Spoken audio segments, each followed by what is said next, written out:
from 2020 and Congresswoman Elise Stefanik from the 21st District of New York. Thank you so much. Well, before we go on, actually, I've been told very specifically that I've got to point at the marquee over there and tell everybody to text MAGA to 88022. Text MAGA to 88022. Well, that wraps it up. Joe Biden went pretty long. He got really angry there at the end. What did you make of the fourth night?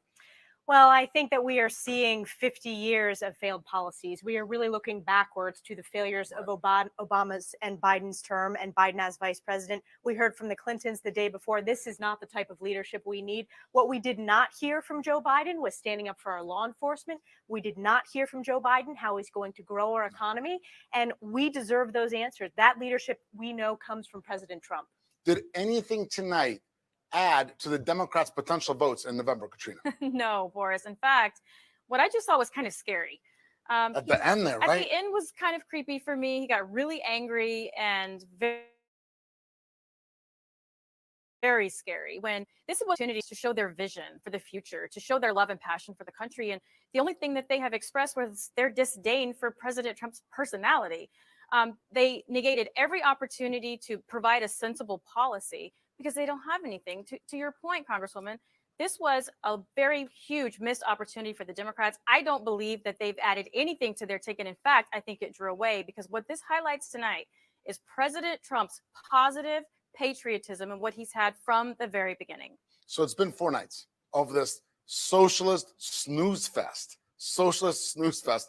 It was terrible. The first night was boring. The second night was a bunch of losers like John Kerry. Last night was retreads like Hillary Clinton, as you mentioned, and Bill Clinton went on Tuesday. And tonight was supposed to be the big night. And they had Bobby Francis, Beto O'Rourke, Pete Buttigieg, Mike Bloomberg, who's been literally a member of every party in America. And then they supposedly topped it off with Joe Biden.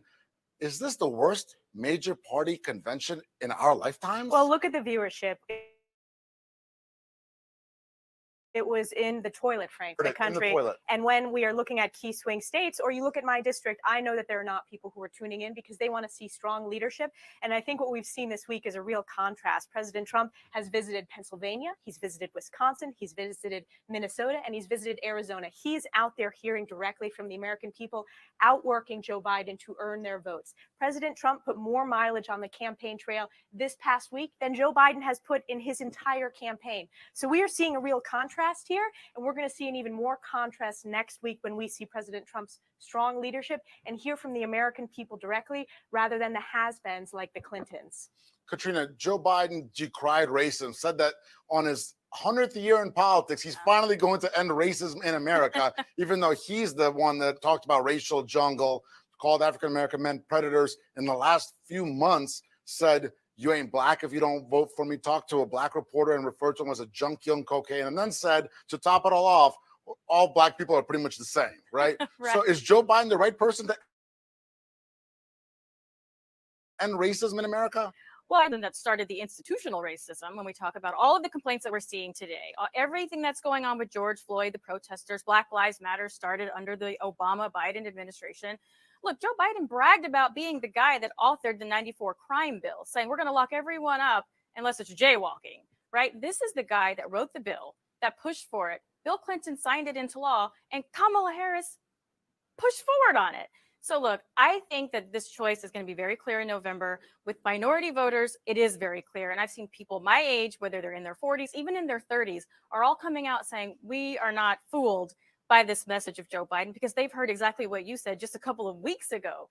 Joe Biden is still exuding racism out of his mouth. And something that really jumped out to me tonight, he talked about anti-Semitic violence, claiming that there's anti-Semitism among Trump supporters, which is total nonsense. I'm proud to be Jewish, fully of Jewish heritage. The anti-Semitism I saw this week was from the DNC when they had the despicable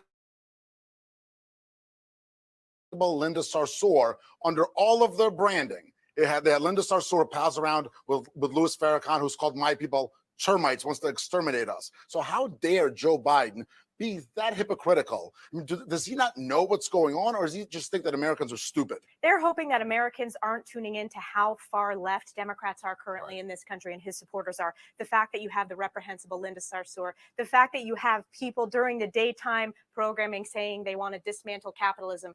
And when it comes to combating anti-Semitism and standing up for the state of Israel, no president has done more than President Trump. I've been to Israel to hear directly about how grateful they are for President Trump's strong leadership, strengthening our alliance with Israel. Katrina, you and I have been on the Trump campaign for a long time. We've been with President Trump for a long time, and it's been such an honor to work with you, and of course, for President Trump. Have you ever heard him say or do the anti-Semitism we see from the left? He is the most supportive of the Jewish people of all Americans. Don't you agree? I agree. Look, his daughter and son-in-law are Jewish, so it would be pretty absurd for him to say anything negative, to do anything negative. So look, we've been there a long time. All they can do is hurl the insults, whether it's racism, sexism, misogynism, every ism out there is what they're going to throw at our president. Since 2015, we've been dealing with this, but it's just not going to stick, because having a platform that's just vote for me because I'm not Trump, it's not a winning message for the American public. I was just in Minnesota. That state is on fire for President Trump. He is the law and order candidate. The crowds, and it was just me. And I just was blown away by the enthusiasm. They cannot wait to get out there and vote for President Trump. They've made millions of phone calls. I was just excited being there. Speaking of phone calls, don't ignore our marquee. Text MAGA to 88022. Something, Katrina, you on order. Congresswoman, you are a huge supporter of our men and women of law enforcement, of the police. Compare and contrast this convention, which is for chaos, for rioting, for letting America go down the toilet, as you mentioned earlier about their ratings, versus the policies of our president, Donald Trump. Well, silence is deafening. You have not heard a single speaker who participated in the Democrats' convention stand up for our law enforcement officers. President Trump has an incredibly strong record of always backing our police, always standing up for our law enforcement. That's why he's getting endorsed by law enforcement agencies across the country. That's why he has the support of the Border Patrol. I come from the state of New York. I represent upstate New York. We are seeing the rioting and the looting in downstate, in New York City, in cities that are led by Democrats, where they have not shown support and leadership for law enforcement, men and women who are making sure we have safe and secure communities. And as I talk to voters in my district, the suburbs, mom, working women, they're very concerned about what they're seeing on their television. Know that they're not going to get the support they need and the policies they need for safe communities from Joe Biden, but they will get it with President Trump. I mean, Katrina, during this convention, the Socialist Snooze Fest, they lifted up Seattle and Portland, the rioting. Oh, it's peaceful. It's kumbaya. We're hugging and loving each other. I mean, again, do they think Americans are not paying attention? Do they think Americans are dumb, or just are Democrats trying to fool the American people? Well, they hope Americans aren't paying attention, and that's why you see such a controlled attempt to put out information to the public and to block the president's message. So I think that's been quite obvious. But what they still haven't picked up on, the mainstream media, is that there's so many other forms of media out there. And that's why you see the big tech companies cracking down on the information that's being disseminated out into the public. But to the Congresswoman's point, moms, women, this is a voting bloc that they are banking on turning out for the Democrat Party. And I mean, I've heard it firsthand in these swing states. These moms want to make sure that their kids can go outside without being attacked by a violent mob. And that is the key of every American, right? It's safety and security, physical safety and security, economic safety and security. I mean, Joe Biden sort of dribbled on about the economy and jobs lost. Well, the last 3 months have been the best job gaining months in the history of this country. The S&P 500 has hit records. This president built the greatest economy in the history of the country, and he's doing it again. And Joe Biden presided over the worst recovery in history. Can Joe Biden offer anything, Congresswoman, to the American people that is better than President Trump? Well, what he's offering is $4 trillion in new taxes. So for all of the Americans viewing this, for all of the small businesses across this country, those taxes are going to be devastating. It is going to cause job losses, and it is going to slow our economic recovery. Look, I've worked with President Trump while serving in Congress. He has delivered the largest economic rescue package in our nation's history over the course of the COVID crisis. And I know, as I visited small businesses in my district and talked to small businesses across the country, were it not for his strong ship, they'd be in very, very challenging circumstances. But they know Joe Biden is not the answer because it means more regulations, higher taxes, crushing our small businesses. And it means open borders. Right. I mean, think about that for a second when it comes to China and the virus. Imagine if we'd had open borders like Hillary Clinton wanted. Imagine if we had, raising taxes like Hillary Clinton wanted. If President Trump were not president, we'd be in far worse shape today. And it was because of President Trump and his policies that he was able to build this massive, robust economy that withstood the pandemic. And a lot of Americans recognize that. As we wrap up this first segment of The Real Joe Biden, let's talk about the speech a little more. Katrina, he went on for a long time. Uncle Joe, I think he was trying to prove he has stamina. We know he has none. President Trump has all the stamina you need to be president. Biden's got none. And then he got so angry at the end. Plus, the lack of haircut was kind of distracting a little bit. I mean, what happened there with Joe Biden's speech? Was it what you expected? Was it worse? Or did he actually do a better job? Well, I think he completed sentences. So to me, I think that was a positive. But I will say that it was extremely disappointing because, again, I felt like this was going to be an opportunity for him to change the trajectory of the messaging coming out of the party, the doom, the gloom, the apocalyptic message, and he didn't. In fact, he dug his heels in on the negativity and the tone. And Americans don't like that. They want a leader that sees the bright future and wants to work towards that. He provided zero vision, so I think it was an epic fail. Congresswoman, what do you think? I think Joe Biden is running from his record. He ran for president 33 years ago for the first time. This is someone who has overseen 50 years of failed policies, half a century. I'm only 36 years old, Boris. So he basically, for the course of my entire life, we can blame him for our bad trade deals. We can blame him for a government that's not working. He is part of the swamp that President Trump is trying to defeat. And the American people don't want the politics of the past. They want strong leadership of the future. And I was particularly struck when Joe Biden brought up being tough on China. Every American knows that President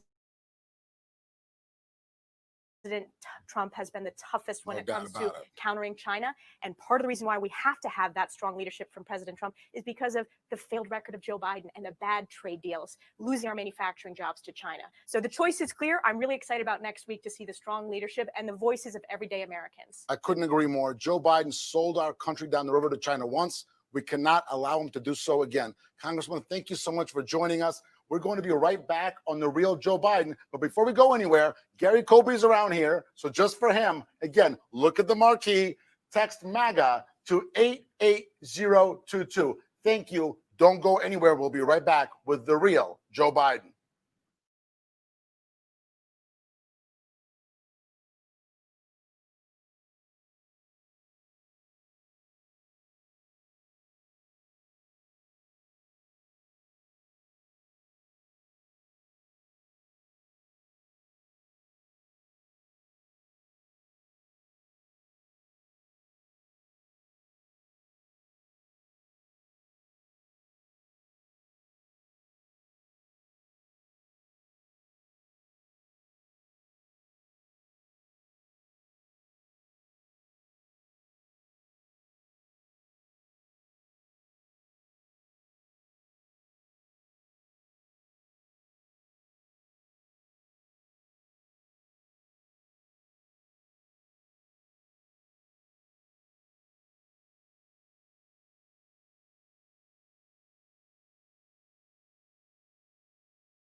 We're back. The real Joe Biden after the last night, night 4 of the socialist snooze fest that was the Democratic convention. Back with me is Katrina Pearson, senior advisor to Trump 2020. And joining us again, back by popular demand, Stacey Washington, co-chairwoman of Black Voices for Trump. Stacey, Hey, Boris. did you enjoy that? No. What'd you think?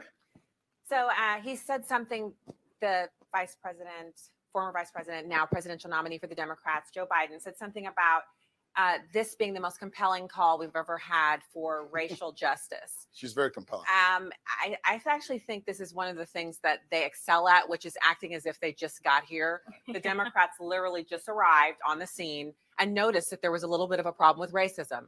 And so they're here to solve it this year in 2020. And if you just vote for Kamala, two of the most racially insensitive people on the face of the planet, then they'll fix it. They're promising us November 4th, Boris, they're going to get it done. This is it, right? So this is should we it. take our mics off and go home? Well, I think, if we just give them another chance, a chance, their first fresh chance, they'll fix it, right? So I'm actually tired of that. I think they should own up to the fact that the most racially insensitive places on the planet are inner cities. And I also noticed, and I have to call this out because we were here last night, Boris, and we did have a great conversation. And I think you noticed this too. It's the unspoken thing in the room right now. What none of them have said, I've been waiting all week. None of them have denounced the violence in these inner cities. None of them have talked about the children, legend, and any of these kids who were killed, Black kids, white kids, the cops who've been killed. None of the people who've been killed have been acknowledged by these Democrats. They run these inner cities. They own them lock, stock, and barrel. Black people are dying in these protests. And guess what? They're not talking about it. They want to fix it, though, Boris. We just need to give them another chance. But look, let's stay on this topic just for a little bit, because I keep thinking racism. And it's really hard for me to understand that our country is somehow institutionally racist, except for the 8 years under Barack Obama. Right. So you've elected a Black president twice, but somehow it's institutionally racist. But look, here's the deal. You're absolutely right. And no one wants to talk about what's happening in the inner cities. You know, what was it today? Nobody on the left wants to talk. Black kids matter, Black lives matter. All of the sudden? Right. So to my point earlier, Boris, Black Lives Matter started under Barack and Biden. Here we are again today. They didn't address any of these issues. They didn't address police reform. They didn't address any of this stuff. But President Trump started this discussion in October 2019. Our president is leading on this issue. No doubt about it. And something I've been thinking about throughout the socialist snooze fest is that what has not been mentioned is that racial tensions in this country have really boiled over under the Obama presidency, Right. Obama Biden. I mean, Ferguson, 2015, Baltimore, it's all happened under Obama. And it started, remember, with that the Tea Summit they had. Well, the police acted stupidly. You know, this was from the Black president. And then we're magically wondering why all this is happening. I think to your point, Stacey, they've got to be called to the carpet. And I think, and you may have experienced this as well, a lot of Black Americans are asking themselves that question is like, Joe Biden is actually a part of the system. He created the system and now he wants us. I mean, we're all the same, Right. So One unit mind. we just have to fall in line and do, Unlike do the what the Latino white man community. says. Right, which is completely diverse, but we Blacks are just like the Borg, one mind. Look, I have to say, if they're not going to denounce the riots, if they're not going to acknowledge their part in it, if they're not going to talk about how we literally can't even have our federal police forces come in and protect federal facilities because they're on the ground in areas that are so hostile to them that they can't even get cooperation. There's no prosecution of the rioters. When they're arrested by the police, they're released the next morning by these Soros appointed and funded prosecutors. And so the problem is deep. And I'm not one to be negative. In fact, I have a very positive outlook. That's why I support President Trump. I'm telling you, I like to laugh and I like to have a good time, but the truth is important. And if Democrats can't own these cities, they can't own what they've done in these cities. If they can't acknowledge that, if they spent an entire week virtually getting together for their convention and not one word about the riots, not one word about the deaths, not one word about the Black businesses and white businesses and Hispanic businesses burned to the ground, livelihoods destroyed, neighborhoods completely and utterly changed forever. If they can't talk about that, then I think we have a really smooth road ahead. We'll still push, but we're looking at November 3rd really well now. To your point, you just got back from Minnesota. Something you just said reminded me during the president's visit this week, the president in the last week, keep in mind, Joe Biden's not getting a campaign plane, okay? He's staying in a deep, dark basement in damp Delaware, okay? That's what he's doing, while President Trump is all over this country speaking to Americans. Just this week, he's gone to Minnesota, Wisconsin, Iowa, the disaster zone there, natural disaster, Arizona and Pennsylvania today. While he was in Minneapolis, he brought on KB Balla, who is an African-American fighter whose sports bar was burnt down. Right. Yeah. Did Joe Biden bring up any business owners, any minority business owners who were destroyed, his livelihoods were destroyed by the riots? Did you see that from the socialist snooze fest? Well, it doesn't really fit the narrative, Right. Because then you would have to acknowledge the riots because KB was a victim of the rioting. Right. Yeah. And so I think that they have to ignore the people of the country in order to try to push and force this narrative that's just simply not going to work for them. But to your point, the president is out there and campaigning. The vice president is out there and Absolutely. campaigning. We are out Right. there and campaigning. Yep. And my message to all of Americans is that it's not even a global pandemic. It's going to stop President Trump or vice president or the campaign from going out, talking to the people, talking to the press, and answering the tough questions, because Americans deserve to have answers. Absolutely. The Democrats put on their all-star lineup tonight, right? They had all those candidates. Oh, Bobby Francis, Yeah. Beto O'Rourke. They had Mayor Bloomberg. They had Cory Booker. Did it impress? So I have to say, I'm always dazzled by Steph Curry's family and how beautiful they are and those adorable kids. And I thought they were cute, but I'm not here for cute. I need somebody who's going to bring me some solutions. And if nobody on the Democrat side will, I know President Trump will. His list of accomplishments is a mile long. And as long as I'm breathing, I'm going to be talking about those, because it seems that Democrats don't care about results. And that's the kind of belief system that brings you Portland, that brings you Baltimore. And in many cases, because I live outside St. Louis, brings you St. Louis, which we have a very high per capita murder rate. The city is run by Democrats. It's time for a change. And all I want people to do, you don't have to, you don't have to text, although I think you should. You should text should text. MAGA to Please 88022. There it is. MAGA. Please do it. Back to Steph. And I tweeted it just in case you missed what Boris said. You can go to my Twitter feed. And the lights. We got the lights tonight. And the lights are on point. But if you're thinking like you thought that was lackluster, that performance by the Democrats, you thought that did make fun, then do your research. You have the time. There's plenty of time before early voting begins for you to do a few searches, read a few things on the White House website, text me, or I shouldn't say text, tweet me. I'll give you some information. You want information download? Tweet me. I'll send it to you. Read it. Don't be emotional about it. These people are playing with you. They want your emotions in this game. Making decisions that impact your life should never be emotional. So do that. Then make your choice. And I'm pretty sure you're going to be joining us over here on the fun bus, because we're having a great time and we know what we're doing is right. We have the assurance of our convictions. We know that we're voting for the right person because we've seen the results and we're results oriented. And results orientation leads to success. Well, You want success, do that. But the good news is, Stacey's right. Go do your research. And you can go all the way back to 1972 to Right. find information on Joe Biden. And I On the real Joe. Long be time. right there Yeah. in the Trump camp in a heartbeat, because this Democratic nominee has failed for nearly a half a decade. We've been on a campaign that ran against crooked Hillary. Yeah. Now we're on a campaign that's running against sleepy Joe Biden. Compare and contrast that experience of running against a candidate who's just so crooked, so corrupt, but could kind of keep herself together, except for that whole thing, when she fainted for a while. But compare that to Joe Biden, who today is being applauded for, let's be honest, not passing out during a speech. The difference is Hillary Clinton had been vetted in the past. She had run for president against Obama. Right. We have to remember that. So she was somewhat vetted for quite some time, and the Clintons have been out there for a while. The difference here with Joe Biden is his nearly half a century has never been vetted. And they're not vetting him. And that's why he won't sit in front of a microphone or sit with a reporter, although somehow Jill Biden can make it up the stairs and sit down and have a one-on-one with a reporter, but Joe Biden somehow can't seem to answer the questions. And I think a lot of people find that to be disturbing. And we should probably check to see if that speech was even live if we're looking. But the thing is, the difference is the difference here. People had known what was going on. She had Benghazi, and she had so many other things that were already out there. Joe Biden has nothing really out there, except now Tara Reid. Well, she's got that. He's got that. He's got the plagiarism. But yeah, he didn't have the 30,000 emails that destroying Blackberries with hammers and all that. Stacey, as we wrap up this segment, and now next week, the Republican National Convention is going to happen, the Trump convention. What are you looking forward to? So it's coming. We're going to have some fun. So I'm excited about next week because I think there's a vision and people enjoy a visionary type of an outlook. People enjoy positivity. And I'm not talking about naivete. I'm talking about a seriously positive outlook because you actually have a plan. Anytime you're facing a huge problem, you feel detached from the ability to deal with it until you sit down and assess that and then say, okay, how can I deal with this? And you work your way back from the solution and you realize, okay, this pandemic is a huge problem for America. But it's not anything bigger than World War II, Vietnam, and so many other local, like these were American tragedies, and we handle them together.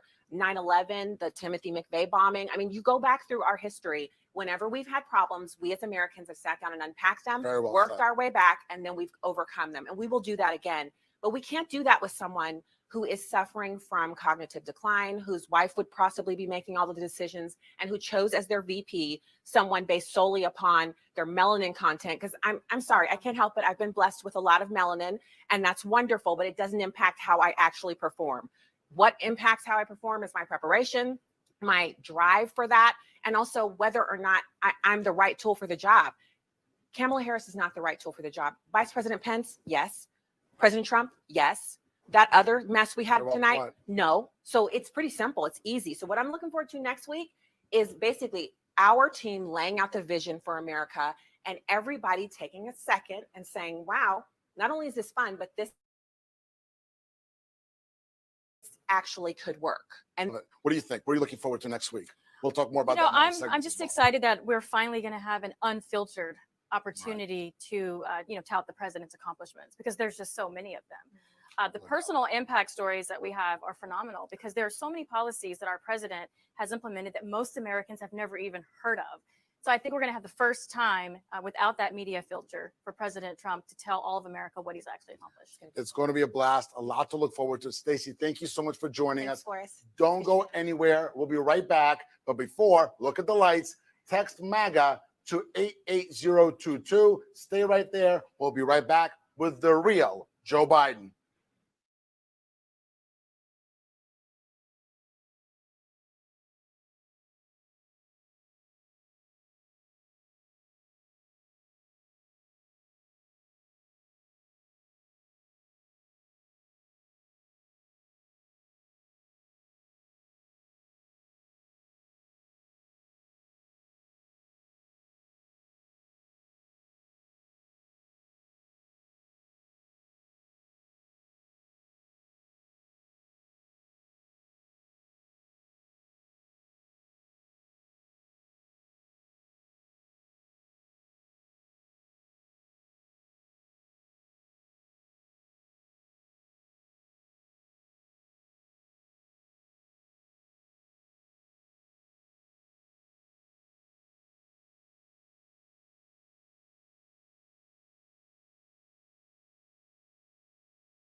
Back with the real Joe Biden.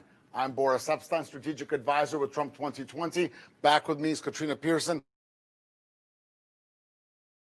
senior advisor to Trump 2020. And joining us, Georgia State Representative, a Democrat, Vernon Jones. Thank you so much for coming. Before we go anywhere, have to remind the folks, text MAGA to 88022.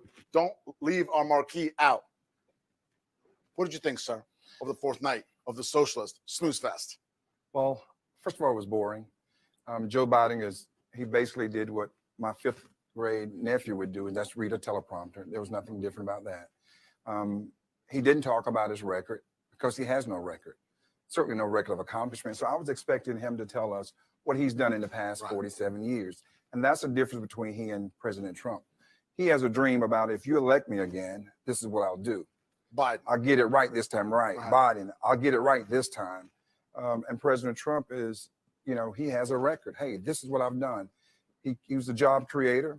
He stood up to other countries who were taking advantage of us. At the same time, he understood the African-American community had been left behind for years from Democrats. And at the same time, when you look at this president, he understands the economy. He understands Wall Street. He understands small business, big businesses. And he has provided a climate, at least prior to the pandemic. He put this economy on steroids. And there was nobody out there who was looking for a job who could not find a job. And now they want to blame him for the unemployment. Why? When he had unemployment at a record low and employment at a record high, nobody wanted to talk about it. Now they want to talk about all these jobs being lost. President Trump will bring back these jobs and get us through this pandemic, and we'll be right back where we were prior to the pandemic. Joe Biden just can't do it. That dog just won't hunt. I mean, that's true. I mean, when you look at the president promised to get this economy back on track really fast, and the economist said, oh, it's going to take 8 months, 18 months, and it's already coming back well ahead of schedule. But we have to talk to you just for a second, because you are a Democrat. You are a sitting elected Democrat at that. I just need you to share with them, tell our viewers why you changed to vote for Trump. And we're happy to have you. Welcome to the team. And he's still a Democrat. We love it. So. But that's okay. You're on the Trump train. Sure. Let me say this. I want to say to your viewers, I didn't leave the Democratic Party. The Democratic Party left me. They lost all traditional values. Now they're embracing being against law enforcement and defunding the police department. None of them, not a single Democrat has called out all the rioting that's been going on, not protests, but rioting. Look in Portland, Seattle, and all the other places. Even police officers now feel threatened that they'll be indicted just for enforcing the law. And they're now going on to people's property, trespassing. The behavior that these liberals are doing or conducting now and not being held accountable or called out by the Democratic Party, that really bothers me. And you know what? The bigotry. There is so much bigotry in the Democratic Party. They talk about having a big tent and they march all the people of color out there, but not when it comes to thinking. If you're Black or you're brown and you're independent and you can think for yourself, you're a captured audience in their mind. You're not supposed to think for yourself. And that is at the core of the Democratic Party. So I'm not impressed about all those folks they march out there. Donald Trump has a record of really helping the minority community. And that's what people need to examine. A record versus, you're just a captive audience. You can't even think. If you're Black, you and I, according to Joe Biden, we're not even capable of thinking for ourselves. And to say, he said it. He said it. Yes, he and did. to say and white people and everybody should be offended by that if you don't vote for him, you're not Black. I am Black. So all right. I am a Democrat, but I ain't voting for Joe Biden. I mean, that's pretty succinctly put, very strong. Yeah. What more about the policies of Joe Biden or the personality of Joe Biden is it that turns you off from his candidacy and Kamala Harris's candidacy for the vice presidency for the White House? Well, first of all, you and I both know they have liberal policies, but I don't know who locked up more Black and brown people, Kamala Harris or Joe Biden. I'm still trying to get to that. Secondly, they're embracing now socialism and Marxism. Where did the Democratic Party go? That's not a party that has reflected the things of, I think, John Kennedy. Would Jack Kennedy now want to be a part of the Democratic Party? That's one barometer. Just ask yourself. And then you know what? I am still trying to find one person to tell me one thing that Joe Biden has accomplished in 47 years. Can anybody? No. Nobody can tell you. And so for him to make those promises, the 94 if you crime elect bill, maybe. the crime bill, No, he did accomplish that. he accomplished the crime bill with what? He just said, let's lock him up and throw away the key. Look at what it costs us in our budget. And at the same time, you know, President Trump came along and said, wait a minute, this is not reasonable. Let's have real criminal justice reform. Let's make the time equal to the crime. This was just a Joe Biden who just really felt like, I guess he didn't want Black people to be a part of his kids' community. I think he called it, what, a racial jungle? Yes, that's Verbatim in the 70s, he said that. But still, no Democrats are saying anything about, oh, that's just Joe. Well, if that's just Joe, I don't want Joe. Well, we don't want Joe, but if you just go back and look at the floor speech when he was trying to get the crime bill passed, he was talking specifically about young Black men. It's the predator comment, the same thing that plagued Hillary Clinton. But it was really the substance behind that nobody has really even heard yet, when he talked about he didn't care about their socioeconomic status. He didn't care about what they've been through. They just weren't socialized and they couldn't be rehabilitated. Joe Biden doesn't believe that Black kids, Black men can be rehabilitated. So we should just lock them up and, quote, he says, take them out of society. That's the Joe Biden we know. That's the real Joe. That is the real Joe Biden. That's what the show is all about. That's right. We talk about the real Joe Biden. We talk about texting MAGA to 88022 for everybody. Interact with us. It's a good time. You know, Katrina, in 2015, 2016, when we were on the president's campaign back then, we talked about Democrats joining us. We talked about Democrats seeing what the president is offering. And now Representative Vernon Jones shows that, right? You are a true representation of the fact that people are joining the Trump movement. And that's very exciting for me. Don't you think, Katrina? I think it is. And we did see this a little bit in 2016, not as vocal, obviously. So we do appreciate your voice very much there. And Vernon's not the only sitting elected Democrat that has been out there supporting President Trump publicly. And so we're already in a better place Jeff today Van Drew than we switched were parties. before. And so when we look at that comparison, you know, I think we are very much on track to really shock the country again in November, because to Vernon's point, we have a record of accomplishment. Our president made promises that he kept. Promises he can made, go back promises. to the American people and say, I kept my word to you. I delivered results. Joe Biden has never been able to deliver in nearly 50 years. And you know, I was going to comment on that too. You know, there are many Black people who want to support President Trump publicly, but they will be attacked like I've been attacked. And they will be so afraid to come out because the Democratic Party get their agent provocateurs to go out there and attack their character, call them sellouts and all those things. And then white people want to come out and say, I'm for Donald Trump, but they don't want to be called racist. So that's why I said, you know, and I said it back in 2016, the silent majority is going to come out, because the Democratic Party now, imagine this, they do not have anything to talk about in terms of their record. But even when it comes to those folks who want to express themselves through their First Amendment, they get attacked. Right. If you wear a MAGA hat, you stand a chance of being assaulted. Now our First Amendment is under attack by the Democratic Party, and they're not doing anything to protect it. And so when I look at where this party is going, it has gone so far off the cliff with bigotry, with socialism, with Marxism. When you're talking about defunding the police department, that is the most absurd thing. So what do they want to do? They want to send social workers to answer a 911 call. I've had to come in a large police department. Domestic call is probably one of the most dangerous calls there is. But again, Nancy Pelosi has security. So does Chuck Schumer. Let's give them some social workers money and invest in police, you know, real police reform. That's where, you know, we're looking at non-lethal use of force. We're looking at more training for use of force and de-escalation. More training for psychological exams. A lot of people don't know police officers only get a psychological exam when they're being hired. But after that, they're on the road 3 or 4 or 5 years. Nobody's evaluated them. We need more money for that. You're taking an Iraq soldier that comes back. They don't get any assistance or counseling, and they put them right back on the road. We have to support our vets. We have to support our men and women of law enforcement. Yeah. Vernon, as we wrap up this, I want to ask you this. you've been at a Democratic convention before, right? We Yeah. talked before. You said you were there in 2000. Yeah. What's happened to the Democrat Party? I mean, how far to the left have they gone? We've experienced the socialist snooze fest, as I've been calling it, last 4 days. Compare and contrast today from 20 years ago. Well, you know, 20 years ago, they were faking right, but they were really going to the left.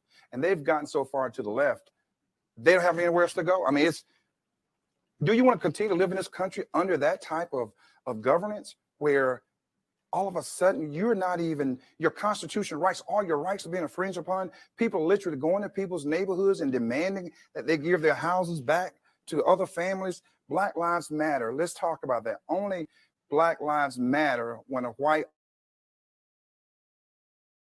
officer situation, but when black babies are being shot and killed in Chicago, where's Obama? Where is Obama? He left Chicago. He abandoned Chicago. $11 million place in Martha's Vineyard. Nice over there. Nice there. Nice Martha's Vineyard. So that's why he's not talking about what's happening to the police, about defunding police and the others, because they live in nice neighborhoods. Right. Katrina, what do you think has happened to the Democrats? Even the Democrats of 10 years ago, that's not what we see today. The hate, the anti-Semitism, anti-Israel sentiment, and let's be honest, the racism we're seeing from the left is very different from what we were expecting, at least, to see 2015, 10 years ago. Well, this is definitely not your grandparents' Democrat Party, that's for sure. But look who's funding the party. They're pushing the policies exactly where the money is coming from. Right. Look at the George Soroses of the world. They want to fundamentally, as they would say, or used to say, transform America. Now they want to completely reimagine America. And the only way they can do that is to destroy our current infrastructure. And that is why they continue to go so far left that they're now off the cliff, hoping that something sticks, hoping they can, well, probably steal the election if they can, hoping that they can somehow get back in charge. They'll do anything for power. And that's what this is about. It's that do as I say, not as I do. Again, you can't have a gun, but we want to be surrounded with armed security. You can't have a border wall, but we're going to live in a gated community. It's always that do as I say, do and not as I do. And that is really the key that most people should pay attention to, just like Obamacare. Obamacare was for everybody else except us. They exempted themselves. So I'm a big fan of saying, if you really support a policy, would you put yourself under it? And 9 times out of 10, they won't. That's right. And you know what? You hit on something that I think sums up these last 4 nights. One word sums up today's Democrats: hypocrites. That's right. That's who they are, a bunch of hypocrites. But we are talking about the real Joe Biden. We're pointing out those hypocrisies. We'll be right back. Representative Vernon Jones, thank you for your support. Thank you for everything you're doing. God bless you, and thanks for joining us. Don't go anywhere. We'll be right back. While you on break, text MAGA to 88022. We'll be right back with the real Joe Biden.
And we're back with the real Joe Biden on this night 4 of the Socialist Snooze Fest meetup that was the DNC. I'm Boris Epstein, strategic advisor with Trump 2020. Katrina Pearson is with us, senior advisor, Trump 2020, and backed by extremely popular demand, Hogan Gidley, national press secretary for Trump 2020. And I would ask a question now, but before I do that, I've got to point to our sign. Text MAGA to 88022. Hogan, what happened tonight, man? I don't know, man. Look, it's been a week that's left me quite concerned and confused as to what they were trying to do. I mean, look, I think they came up with 2 main themes. One is they don't like the president. We know that. We knew that when he came down the escalator, and after a 3-year Russian witch hunt hoax and the whole deal, we know they don't like him. I get it. They still don't like him. They still don't like him. They still don't I like get it. Number 2 is guy. Great. I know a lot of nice people. Doesn't mean they should be president of the United States. My granddad was a great guy. I don't want him sitting behind the Resolute desk making decisions on behalf of this country. So a lot of what they didn't say, I think, is what highlights the convention. They didn't talk about the $4 trillion in tax increases. They didn't talk about the Green New Deal and how it would crush the energy sector, literally destroying 10 million jobs automatically. And tonight, Joe Biden told a whole lot of lies, talking about jobs he would create. I mean, my goodness, it's almost, I wish Joe Biden would have been in a position of power in maybe the last 50 years to have tried to effectuate some of the changes he was talking about. I wish I wish he'd have been in the White House. My goodness, he was there for the last 50 years, and none of these things he talked about that he would do, he did. He's ineffective. He can't get it done. And now he is a complete tool for the radical left. And it showed. Katrina, we've been talking about this speech all night. And that was supposed to be the big point. Live, was it taped? Like I said, it appeared to be live. Yeah. We'll probably never know in the end. But fine, we'll give him the benefit of the doubt. We'll say, That's right. sure, it was live. Should probably brought a barber there for him. But that's just Joe being Joe. Why do you think Biden can find it within himself to just be different, find it within himself to change the course of this failed candidacy? He failed in 88, failed in 08, failed as vice president. Why is he failing again? Well, I think our previous guest sort of hit the nail on the head. I mean, there's some cognitive decline there. It's been obvious. I mean, and that is the reason why his wife can go out and do interviews, but he can't. There's a reason why he can't sit through a interview with note cards and still not get the answer correct. It's still why he's insulting Black people. I mean, this is very obvious. Are you saying the Cardi B interview wasn't enough? Not enough for me. I mean, Charlemagne is probably on point. He should probably just stop speaking. And so I think that's really what it is. I'm actually curious, Hogan, though, what did you think at the end? Did you think he got a little angry? He came across as a little angry. He had that little scowl on his The eyes started popping out. That's right. Didn't blink very much. I think, look, he's been resting for the better part of the last 6 months. Right. So to come out and give a speech like he did, okay, that's great. But still, the substance of what I think a lot of the American people wanted to if you had the cure for this, if you had things that would actually go to help the solution, then give it to us. He gave us nothing. Nothing at all. And you saw that throughout the entire week.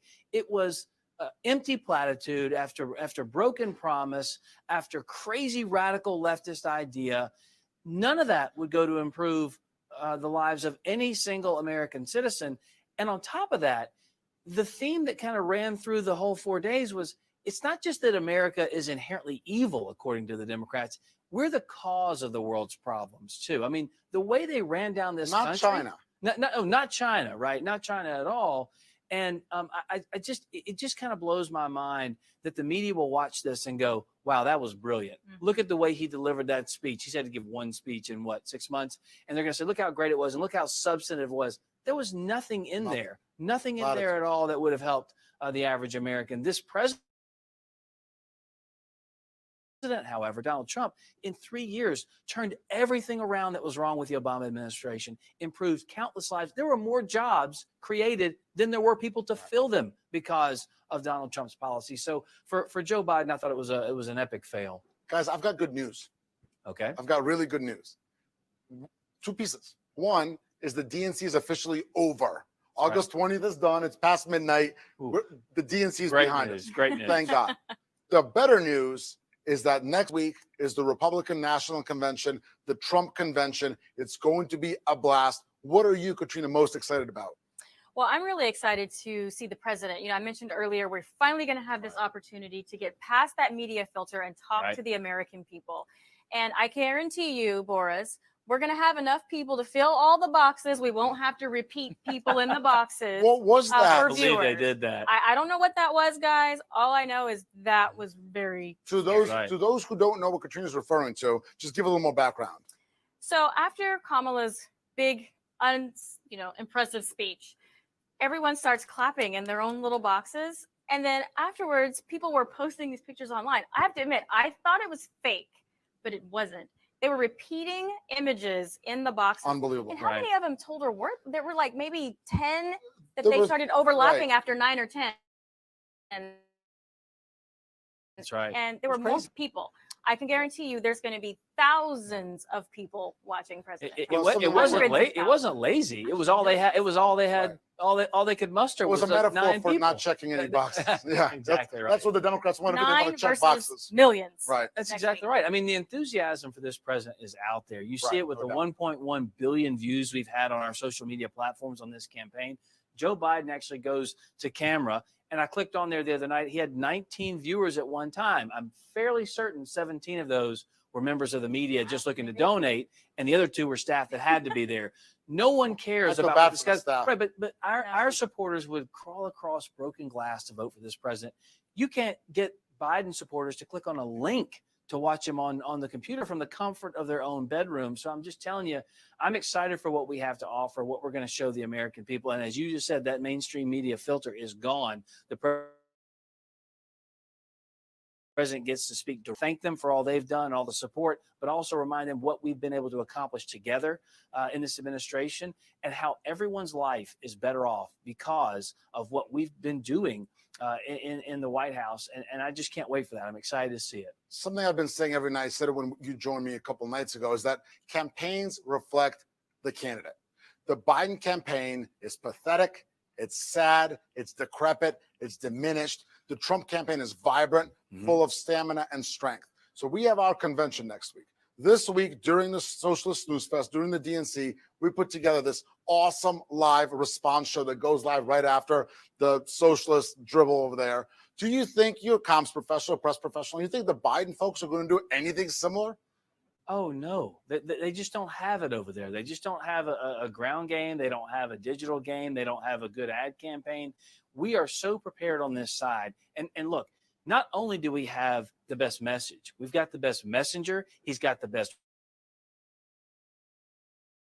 work ethic for sure. Show the American people real positive results that went to affect their lives in a good way.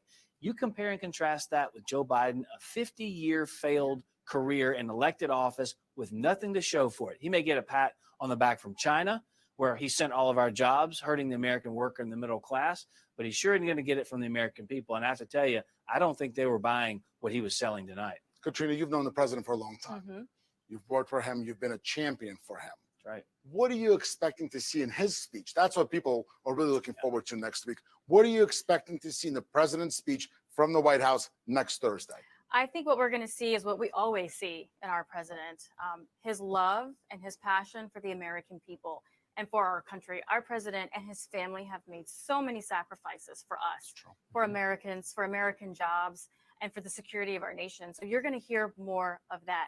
But I also want to piggyback on what Hogan just said about them not being able to pull this off after the convention.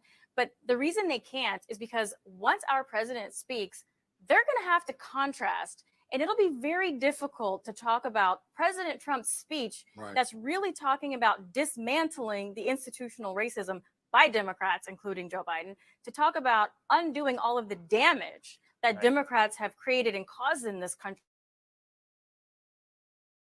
And they're going to be unable. As we wrap up here, and I've had such a blast these last 4 nights. It's been amazing talking with both of you all. And of course, the main point, the reason we're excited is because we are representing President Trump and carrying his message to the American people versus the tired, old, sleepy Right. Joe Biden. As we wrap up, where do you see this race standing today? Where do you see it going next week? And how do you see it going between now and the key day of November 3rd?